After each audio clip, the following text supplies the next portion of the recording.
व्रत का जो नियम है वो एक ही नियम है जो शिव महापुराण के अंतर्गत है। सुबह पूजा की थाली लगाई है।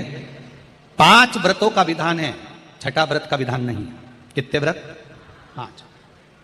सुबह पूजन की थाली लगाई है। पूजा की थाली, अभिषेक का सामान सब लेकर आप मंदिर में जाइए। शिव मंदिर में जाकर बाबा का जल अभिषेक पूजन करिए जिस हिसाब से आप करते आए हो। पूजन की थाली में सामान उतना रखना जो शाम को भी आपके साथ चला जाए, अलग से नहीं रखना पड़े।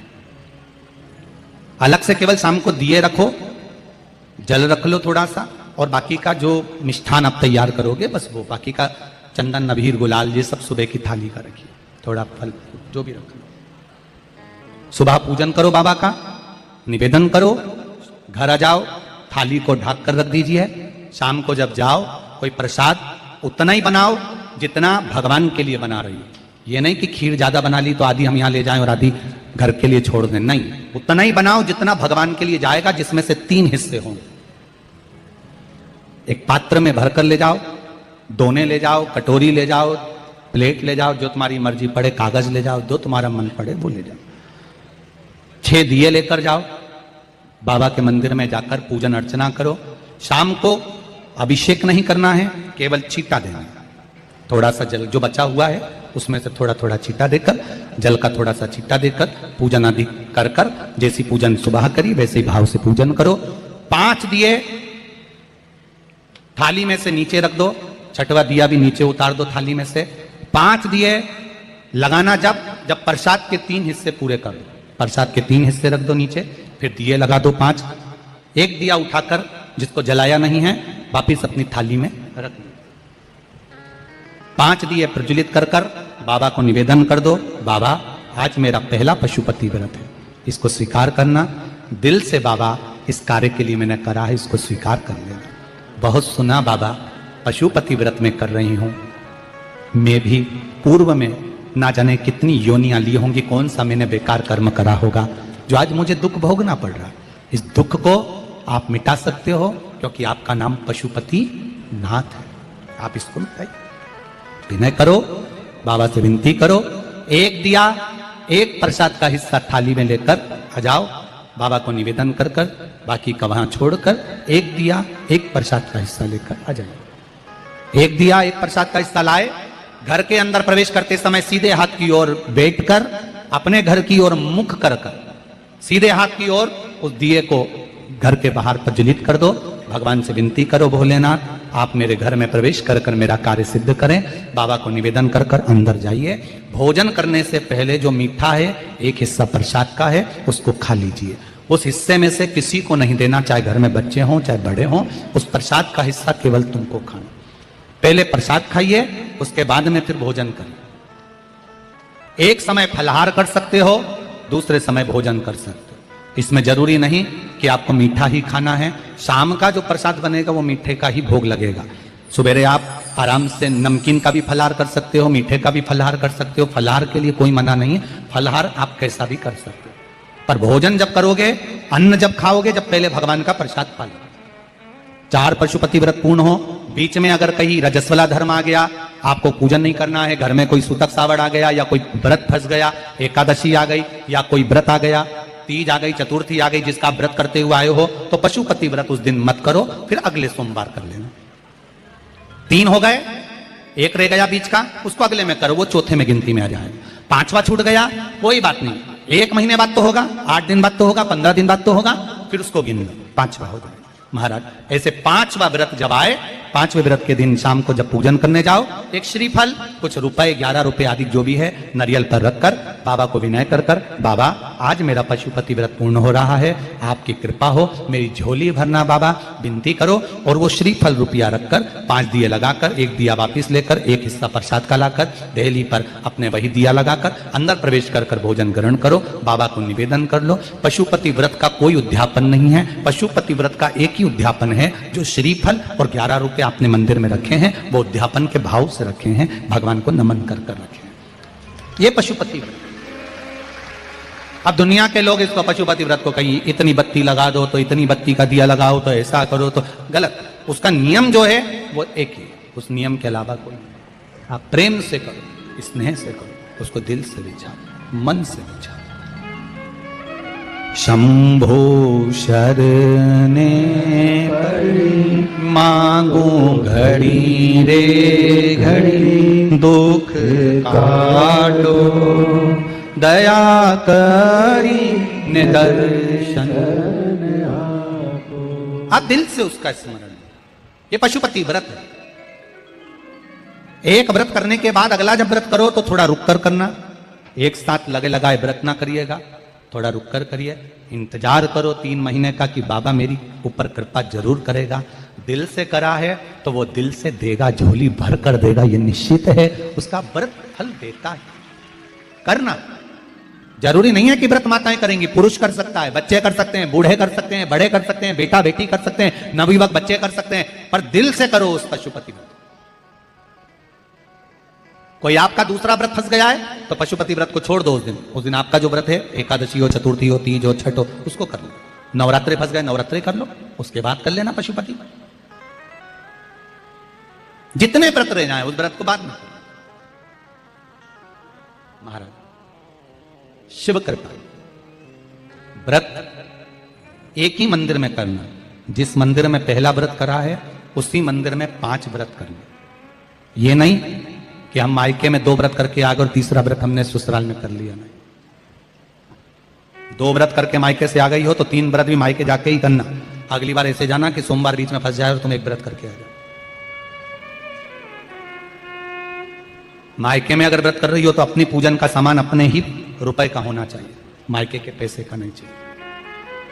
कुंवारी होती और तुम मायके के सामान से पूजन करती, अगर कुंवारी होती तो तुम्हारा वो पूजन लगता, पर विवाह होने के बाद, गोत्र बदलने के बाद आप अपना पूजन का धन अपना खर्च करें। हम तो यहां तक कहते हैं मंदिर में भी अगर लोटा भरा हुआ रखा है, मंदिर में बाल्टी भरी रखी है, आप पहले अपना कुछ रुपया दान पेटी में डालकर फिर आप उस लोटे का प्रयोग करें। पीपल के पेड़ के नीचे पूजन करने गए, आंवले के पेड़ के नीचे पूजन करने गए, बड़ के पेड़ के नीचे पूजन करने गए, किसी की लगी लगाई थाली मिल गई, सामान मिल गया, उसके सामान में से आप मत चढ़ाइए। आपके पास जो सामग्री है आप उससे पूजन करें। अपने पड़ोसी से 1 रुपया भी मांगकर भगवान को मत दीजिए। जिस भगवान को देते हो उस भगवान को बुरा लगता है कि मेरे सामने खड़ी होकर हाथ पड़ोसी के आगे फैला रही है, तुम मुझसे मांग, मैं तुझे झोली भर कर दूं। पत्र प्राप्त हुआ, बहुत सुंदर प्रश्न है आपका। गुरुजी, पशुपति व्रत में जो 6 दिए लगाए जाते हैं उसमें बत्ती गोल लगाना चाहिए कि लंबी लगाना चाहिए? प्रश्न बहुत अच्छा है, एक बार जोरदार ताली बजाओ भगवती साहू के लिए, बहुत अच्छा प्रश्न है। हमने पहले भी कथा में कहा कि शंकर भगवान के मंदिर में पार्वती भी है, शिव भी है, दोनों विराजमान है। आप दोनों तरह की बत्ती शंकर के मंदिर में लगा सकते हैं। जहां देवी के मंदिर में अकेली देवी होती है तो वहां पर फिर लंबी बत्ती का क्रम आ जाता है। पितरों की पूजन हो रही होती है, लंबी बत्ती का क्रम आ जाता है। पर जहां पर देवाधिदेव महादेव भी हैं, पार्वती भी है, वहां आप गोल भी बत्ती समर्पित कर सकते हो और लंबी भी बत्ती लगा सकते हो, उसमें कहीं दोष नहीं आएगा। फिर आपने वर्णन करा 5वां व्रत पूर्ण होने पर 108 पुष्प या चावल बेलपत्र चढ़ाते हैं। सबको एक साथ चढ़ा देना चाहिए कि एक एक करके चढ़ाना चाहिए? वैसे शास्त्र रीति के अनुसार पशुपति व्रत में जो 5वां सोमवार पूर्ण होगा और आप 108 अगर कोई वस्तु चढ़ा रहे हो तो एक एक कर श्री शिवाय नमस्तुभ्यम, श्री शिवाय नमस्तुभ्यम, एक एक कर चढ़ाना चाहिए। एक साथ हाथ में लिया और एक साथ नहीं चढ़ाना, एक एक कर समर्पित। बहुत अच्छा प्रश्न है।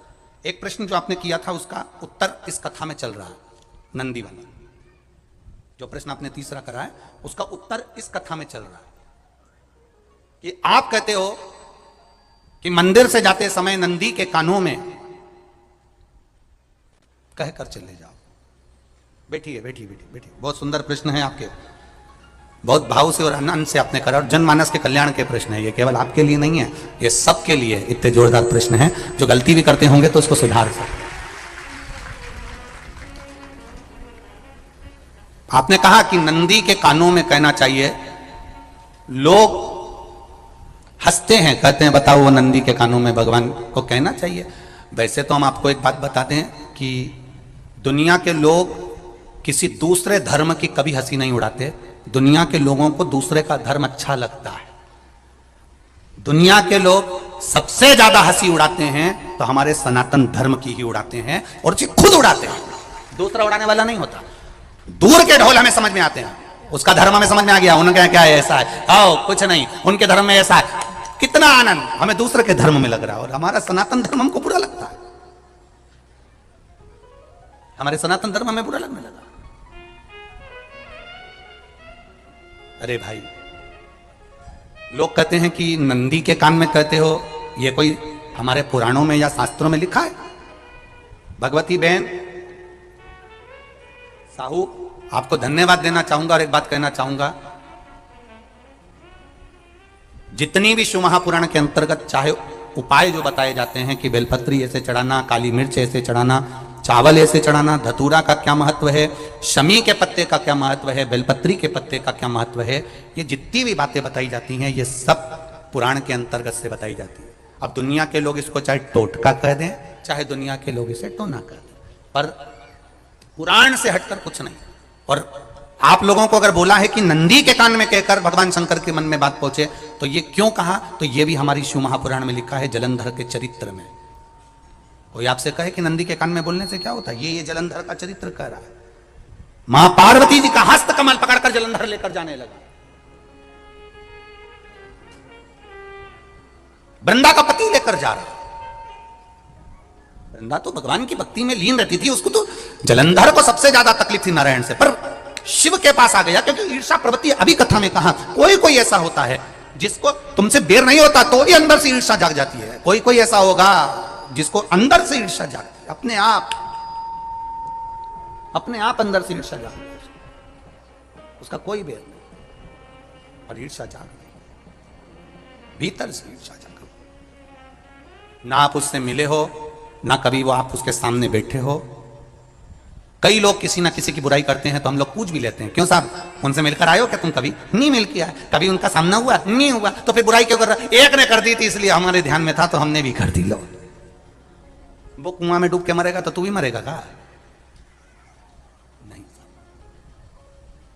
नंदी सामने बैठा है, गणेश जी को मालूम पड़ गया, कार्तिकेय को मालूम पड़ गया, मां पार्वती जी का हस्त कमल जलंधर ने पकड़ लिया और लेकर चला, मालूम पड़ गया, तब नहीं रहा गया। गणेश जी को क्रोध आ गया और गणेश जी महाराज आए, शिव जी को जगाने लगे, पिताजी पिताजी पिताजी कर कर जगाया, उठो पिताजी,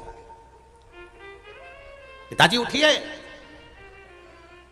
पिताजी जागिए, पिता को जगा रहे हैं। भगवान शंकर नहीं उठे, तप में लीन थे। क्या करें हम, जलंधर के पास में इतना बल है, इतना बल है, और पिता की आज्ञा नहीं होगी तो हम कैसे मार देंगे इसको? मारने को तो मार दें। मां ने आज्ञा करी थी कि जलंधर उसको तारकासुर को मार दो, तो कार्तिकेय ने तारकासुर को मार दिया। शिव जी की आज्ञा नहीं तो हम इसको कैसे मारें? क्या करें? सब कुछ गणेश जी ने देख लिया, शंकर जी के ऊपर बहुत बहुत बहुत बहुत प्रार्थना कर कर देख ली, पर शंकर जी नहीं जागे। तब आखिरी में विनायक ने, गणेश ने, जितने लोग आस्था चैनल पर कथा सुन रहे हैं, जितने लोग फेसबुक यूट्यूब पर कथा सुन रहे हैं, इस बात को याद रखना कि नंदी के कान में कहने से क्या होता है, वो ये इस कथा से सीख लेना। आखिरी में गणेश जी को लगा किसको कहूं, शंकर जी भी तप में हैं, नंदी भी तप में है, मैं किसको कहूं? शिव जी को कह के कर थक गया, पिताजी को बोल बोल कर थक गया, पिताजी जागते नहीं। अब मैं किसको कहूं ये बात, किससे कहूं?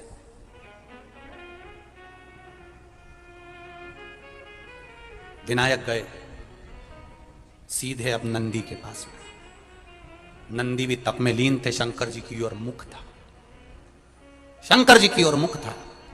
गए और जाकर तुरंत विनायक ने नंदी के कानों में जाकर कहा, नंदीश्वर, मैया का हाथ पकड़कर जलंधर लेकर जा रहा है, पिताजी तप में लीन है, कृपा करिए ना। बस केवल नंदी के कान में कहा, गणेश जी दूर हट गए। नंदी के कान में कहा, शंकर जी के नेत्र खुल गए, शिव जी के नेत्र खुले। ध्यान देना जरा, इस शिव महापुराण की, आशुतोष शिव महापुराण की कथा, जो कथा यहां कही जा रही है, ये कथा पहले के चरित्रों में सुनने को नहीं मिली होगी। जरा ध्यान देना इस संवाद पर। जितने लोग आस्था चैनल पर, जितने फेसबुक यूट्यूब पर सुन रहे हैं, सनातन धर्म की हंसी उड़ाने वाले कह देते हैं नंदी के कान में कहने से क्या होता है, नंदी के सामने जाकर बोलने से क्या होता है, नंदी के पास बैठकर बोलने से क्या होता है, नंदी के पास बैठकर शंकर जी का मात्र दीदार करने से क्या होता है, दर्शन करने से क्या होता है। वो अच्छे से समझ लेना, जो लोग सनातन धर्म पर उंगलियां उठाते हैं वो अच्छे से समझ लें इस बात को।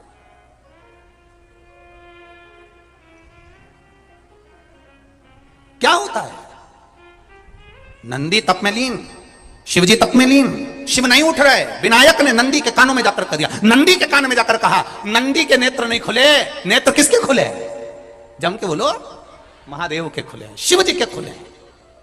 ये मन का तार, नंदी शंकर की आराधना कर रहे थे, शिव अपनी भक्ति में डूबे थे। यहां कहा, यहां पहुंचा, जो दिल में था उस तक बात पहुंच गई। नंदी के दिल में शिव थे, तुम कहे, नंदी ने शंकर तक बात पहुंचा दी। वो सूत्र जो बंधा था दिल से दिल तक का, वो पहुंच गया। वो सूत्र जो दिल से दिल तक बंधा हुआ था, मन से बंधा हुआ था, खबर वहां तक पहुंच गई, खबर पहुंच गई।